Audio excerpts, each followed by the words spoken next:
શ્યામ Agrotech Junagadh Prafulbhai આજે વંથલી તાલુકાના સાતલપુર ગામે પ્રદીપભાઈ જમનભાઈ સાવલિયાની વાડીએ આજે માંડવીની અંદર છેલ્લો રાઉન્ડ મારવા માટે મને કે પ્રફુલભાઈ તમે આવી અને જોઈ અને રાતળ અને ગેરુની અંદર ડોઝ મારવો પડશે કે નહીં જોવા માટે હું આજે આવ્યો છું અને સારું એવું મેં ફિલ્ડ કર્યું તો જોઈ અને મને જે કાંઈ મેં એને કરવાનું હતું એ લોકોને મેં ભલામણ કરી દીધી છે અને અત્યારે એની સારી એવી માંડવી જે અત્યારે રોડને કાંઠે 10 વીઘાની અંદર સાતલપુર ઘંટિયા રોડ ઉપર આ માંડવીની અંદર આવું સારામાં સારું રિઝલ્ટ એને છોડ ઉપાડી અને મને બતાવ્યું છે. દરેક ખેડૂતને કહ્યું કે આ માંડવી કયા નંબરની છે? 55 નંબરની માંડવી છે. તો આ માંડવી છે દરેક ખેડૂતને વાવેતર કરાય એવી છે. તમે ભલામણ કરો ને વાવેતર કરાય, બરાબર ને? તો આ માંડવી કેટલા નંબર કીધા તમે? 55 નંબર. આશરે તમને કેવું લાગે છે કે આ મગફળી કેવી થાય? ગયા વર્ષે મારે આમાંથી 140 ગુણી થઈ હતી 10 વીઘામાં. હા, એટલે દોઢક ખાંડી જેવું થયું, એવું થયું ને?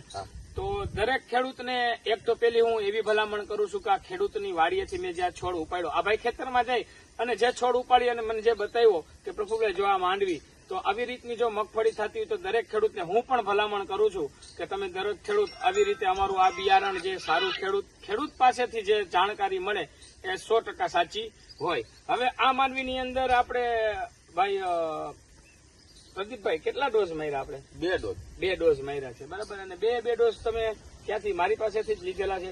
તમે આપ્યા હતા ઈ જ માર્યા છે. ને ઓલું આપણે હેક્ઝાઝાઇમ ખાતર નાખ્યું હતું. હેક્ઝાઝાઇમ ખાતર જે અમારી 25 કિલાની જે બેગ આવે છે એ હેક્ઝાઝાઇમ નાખ્યા પછી કેવું આની અંદર રિઝલ્ટ મળ્યું તમને? એ પછીનું જ આ રિઝલ્ટ છે બધું. નકર તો આ માંડવી મેં તમને નહોતું કીધું કે આ માંડવીને કાઢી નાખું બીજી વાવી દઉં? રાપલી નાખવી. હા, એટલે આ પ્રદીપભાઈ એવું કે છે કે એને રાપલી નાખવી હતી. અને હેક્ઝાઝાઇમ આ કેટલા વીઘાનું ખેતર છે?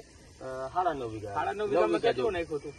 એક બેગ જ નાખ્યું. એક જ બેગ, જે વીઘે 3 જ કિલો. ભેગું કઈ નાખ્યું નતું?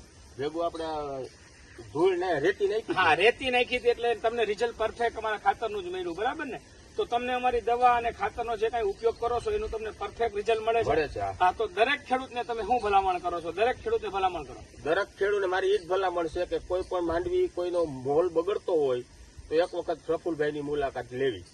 જો સુધારો આવે તો 100% રિઝલ્ટ મળે તો જ પૈસા આપવાના. વાહ વાહ.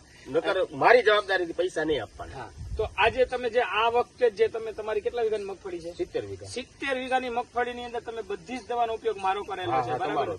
તો તમને કોઈ એવી વસ્તુ લાગી ખરી મારી પાસેથી કે કોઈ વધારાની બોટલ આપે છે કે વધારાનો ખર્ચો કરાવે છે કે નહીં? તો તમે આપણી ઈચ્છા હોય એ જ તમે દવા દો. હા, બસ એમ કે પ્રદીપભાઈ એવું કે પ્રફુલભાઈ મારે આ જરૂર છે, આ જરૂર છે, તો હું જે વસ્તુ સમજાવું ને એને એવું લાગે કે હા, તો એ રીતનો અમે દરેક ખેડૂતને ઉપયોગ કરાવતો. બીજું, દરેક ખેડૂતની જે મગફળીની અંદર વાયર વોર્મનો જે પ્રોબ્લેમ છે એ આપણામાં આમાં અત્યારે દેખાતો નથી, એટલે આપણે આમાં કઈ કરવાની જરૂર છે નહીં. બીજું પ્રદીપભાઈ મારે તમને એ કહેવાનું હતું કે દરેક ખેડૂતનો જે પાક બગડતો હોય અત્યારે જે વાયર વોર્મનો જે પ્રશ્ન છે, તો એ પ્રશ્નની અંદર ખેડૂતને મારું સારું એવું રિઝલ્ટ મળે છે એવું દરેક ખેડૂત કહે છે મને. તો મારી દવાનો ઉપયોગ કરશે તો એ ખેડૂતને કેવું રિઝલ્ટ મળશે? પ્રદીપભાઈ અહીંયા એકવાર ખેડૂતને ભલામણ કરી દો. રિઝલ્ટ 100% મળશે. પ્રફુલભાઈની દવાનું રિઝલ્ટ 100% મળશે. અને આમ કઈ ખર્ચો ઊંચો કે ડોઝ ઊંચો કે એવું કઈ તમને? નહીં, જનરલી બીજા એગ્રો કરતા ભાવમાં થોડોક રીઝનેબલ હોય એમ ને. અને રિઝલ્ટ તમને પરફેક્ટ મળશે, બરાબર ને? આપણે કેટલા દિવસે આપણે દવાનો ડોઝ મારતા હતા એ દરેક ખેડૂતને કહી દો. મારે તો 25 થી 1 મહિનાની વચ્ચે કોઈ ડોઝ નથી માર્યો. હા, 25 દિવસે પ્રદીપભાઈ ડોઝ મારતા હતા, છતાં પણ અત્યારે મગફળી તમે જોઈ શકો દરેક ખેડૂત. અને હું અત્યારે એના 70 વીઘાની મગફળીની અંદર જોવા ગયો, એમાં એક 4 વીઘાની અંદર અને એક 7 વીઘાની અંદર જ ખાલી મને વાયર વોર્મ જોવા મળ્યું છે. તો એની અંદર અમે વાયર વોર્મનો ઉપયોગ કરશું. બાકી બીજા કોઈ પણ ખેતરની અંદર કે કોઈ પણ પાકની અંદર માંડવીની અંદર એને કઈ પ્રોબ્લેમ છે નહીં. એટલે જે અમે ડોઝ લખ્યો છે એ ડોઝનો ઉપયોગ કરશે. અને ટૂંક સમયની અંદર આગળના જે ખેતર છે એ પ્રદીપભાઈને હવે મગફળી ઉપાડવાનો સમય હવે 20 દિવસ છે. ઓરવેલી છે ને? અત્યારે કેટલા દિવસ થયા છે એ મગફળીને? 3.5 મહિના. 3.5 મહિના થયા છે. એટલે હવે 20-25 દિવસની અંદર એ મગફળી ઉપડશે. અત્યારે કઈ મગફળીમાં પ્રોબ્લેમ છે? કઈ કોઈ જાતનો પ્રોબ્લેમ નથી. અને ડોઝ કેટલા માર્યા? ડોઝ એમાં 3 માર્યા ઓરવેલમાં, આમાં 2 માર્યા. આમાં 2 અને ઓરવેલમાં 3. સારું એવું રિઝલ્ટ મળે છે ને?